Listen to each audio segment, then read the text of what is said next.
Shalom, selamat siang. Perkenalkan, nama saya John Pakpahan. Hari ini hari Minggu, tanggal 23 Februari 2020. Pada saat ini saya akan bicara dengan tema contoh buruk Muhammad SAW. Saya ulangi, pada saat ini saya akan bicara dengan tema contoh buruk Muhammad SAW. Mari kita mulai. Contoh buruk Muhammad SAW. Kita lihat kitab Tahara hadis ke-31. Dalam hadis riwayat Muslim, aku benar-benar pernah menggosoknya bekas mani dari pakaian Rasulullah SAW. Kemudian beliau sholat dengan pakaian tersebut. Kita lihat kitab Tahara hadis ke-32. Dalam lafaz lain hadis riwayat Muslim, aku benar-benar pernah mengerik mani kering dengan kukuku dari pakaian beliau. Kita lihat kitab Tahara hadis ke-34 dari Asma binti Abu Bakar radhiyallahu anhu berkata, Nabi SAW bersabda tentang darah haid yang mengenai pakaian, engkau kikis, engkau gosok dengan air, lalu siramlah, baru kemudian engkau boleh sholat dengan pakaian itu. Mutafak alaihi. Ini penjelasan saya terhadap hadis tersebut. Ini kutipan-kutipan hadis tadi di atas. Ini kutipan-kutipan hadis di atas. Aku benar-benar pernah menggosoknya bekas mani dari pakaian Rasulullah SAW. Kemudian beliau sholat dengan pakaian tersebut. Hadis yang lain, ini kutipan hadis yang lain. Aku benar-benar pernah mengerik mani kering dengan kukuku dari pakaian beliau. Ini adalah bukti contoh buruk dari Muhammad SAW tentang kebersihan. Saya ulangi sekali lagi. Ini adalah bukti contoh buruk dari Muhammad SAW tentang kebersihan. Kita lihat Alkitab. Kita buka Alkitab Imamat 15 ayat 1-7. Tuhan berfirman kepada Musa dan Harun, berbicaralah kepada orang Israel dan katakanlah kepada mereka, apabila aurat seorang laki-laki mengeluarkan lelehan, maka najislah ia karena lelehannya itu. Beginilah kenajisannya berhubung dengan lelehannya itu. Bila auratnya membiarkan lelehan itu mengalir, atau bila auratnya menahannya sehingga tidak mengeluarkan lelehan, maka itulah kenajisannya.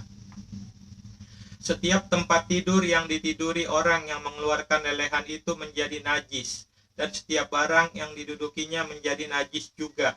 Setiap orang yang kena kepada tempat tidurnya haruslah mencuci pakaiannya, membasuh tubuhnya dengan air, dan ia menjadi najis sampai matahari terbenam.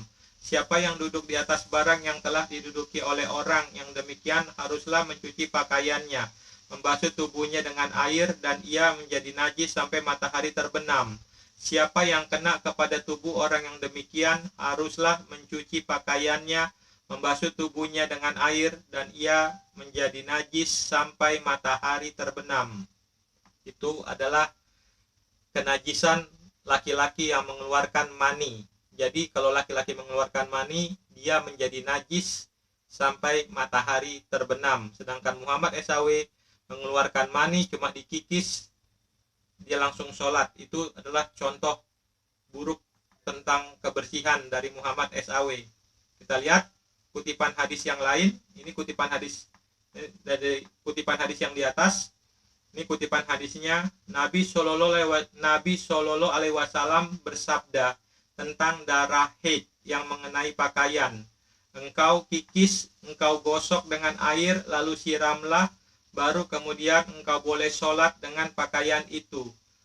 Hadis ini menjelaskan bahwa bekas darah mens atau darah haid cuma dikikis, digosok pakai air sedikit, lalu dipakai sholat lagi. Ini adalah contoh kebersihan yang tidak baik dari Muhammad SAW dan istrinya. Masakan darah bekas haid cuma dikikis, lalu pakaiannya dipakai sholat lagi. Ini adalah bukti contoh buruk dari Muhammad SAW dan istrinya tentang kebersihan. Kita lihat Alkitab Imamat 15 ayat 19-24. Apabila seorang perempuan mengeluarkan lelehan dan lelehannya itu adalah darah dari auratnya, ia harus 7 hari lamanya dalam cemar kainnya. Ia harus 7 hari lamanya dalam cemar kainnya. Dan setiap orang yang kena kepadanya menjadi najis sampai matahari terbenam. Segala sesuatu yang ditidurinya selama ia cemar kain menjadi najis, dan segala sesuatu yang didudukinya menjadi najis juga. Setiap orang yang kena kepada tempat tidur perempuan itu haruslah mencuci pakaiannya, membasuh tubuhnya dengan air dan menjadi najis sampai matahari terbenam. Setiap orang yang kena kepada sesuatu barang yang diduduki perempuan itu haruslah mencuci pakaiannya, membasuh diri dengan air dan ia menjadi najis sampai matahari terbenam. Juga pada waktu ia kena kepada sesuatu yang ada di tempat tidur atau di atas barang yang diduduki perempuan itu, ia menjadi najis sampai matahari terbenam. Jikalau seorang laki-laki tidur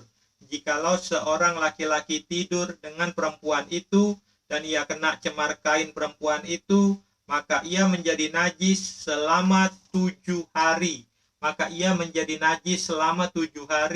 Dan setiap tempat tidur yang ditidurinya menjadi najis juga. Itu adalah hukum perempuan yang mens atau haid. Dia najis selama 7 hari. Sedangkan hadis tadi menjelaskan orang wanita yang mens atau haid cuma dikerik, dicuci sedikit pakai air, pakai sholat lagi. Itu contoh buruk dari Muhammad SAW dan istrinya soal mens dan kebersihan. Terima kasih. Shalom, Tuhan Yesus Kristus memberkati.